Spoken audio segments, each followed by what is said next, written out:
सभी छायाकार पत्रकार बंधुओं को मेरा नमस्कार।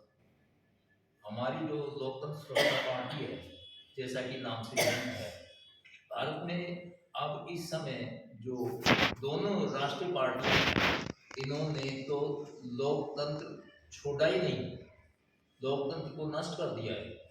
ये कैसा लोकतंत्र है जहाँ पहले कांग्रेस ने नारा दिया था कि गरीबी हटाने का था, और इन्होंने देश की ऊपर जो है ना पिछले लगभग 5 दशक तक भी राज किया। गरीबी तो हटाने दूर रही, गरीबों को ही हटाने का काम कर रहे हैं।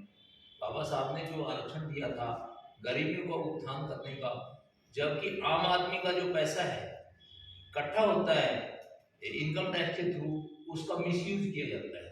कितने बड़े बड़े घोटाले कांग्रेस सरकार के अंदर हुए। तो ये कैसा लोकतंत्र है। और दूसरी बात, शिक्षा की मैं बात ज्यादा करता हूँ। शिक्षा ही वो एक ऐसा साधन है जिसके ऊपर गरीब आदमी शिक्षित होकर जो है ना अपनी सारी इच्छाएं और देश की सेवा, समाज की सेवा, अपनी सेवा सब कुछ कर सकता है। और शिक्षा का तो इन्होंने निजीकरण कर दिया, सरकारी स्कूलों में बच्चे ही नहीं रहे। अब क्यों नहीं है ऐसा, क्यों नहीं हो रहा? कहते हैं कोई काम नहीं करता। काम क्यों नहीं करे? काम जब सरकारी स्कूलों के अंदर है, तो मैं खुद सरकारी टीचर रहा हूं।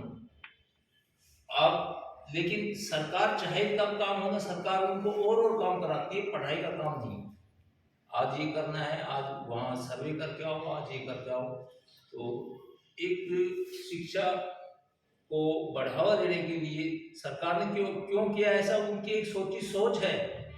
अब यदि हम शिक्षा का करेंगे तो शिक्षित बच्चे नौकरी मांगेंगे, तो इसलिए उन्होंने क्या काम किया, इस शिक्षा का ही भत्ता बढ़ा दिया। दूसरी बात, चाहे किसान को देख लो, किसान सबसे ज्यादा दुखी है, और मजदूरों का तो हालत ही बहुत खराब है। और बीजेपी ने 3 नारे दिए, भय, भूख और भ्रष्टाचार।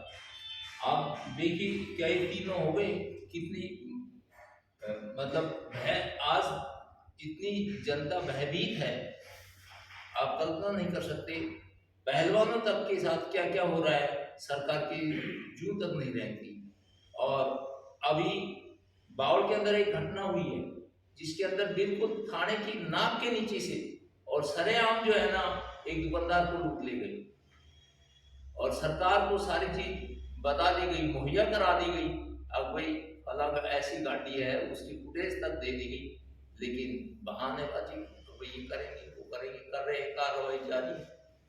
तो इस वजह से जब सरकार मृत प्राय हो जाती है, मरी जाती है, तो फिर उसका दाह संस्कार करने के सिवाय और कोई इलाज भी नहीं।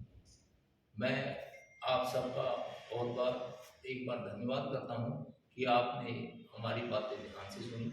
और मैं अनुरोध करूँगा ज़्यादा से ज़्यादा लोग जो अपने इस देश के प्रति प्रेम रखते हैं, देश को ऊंचा उठाना चाहते हैं, और ये राष्ट्र सबके लिए है, समानता की बात है यहाँ पर। मतलब गरीब और अमीर की खाई बहुत बढ़ गई है।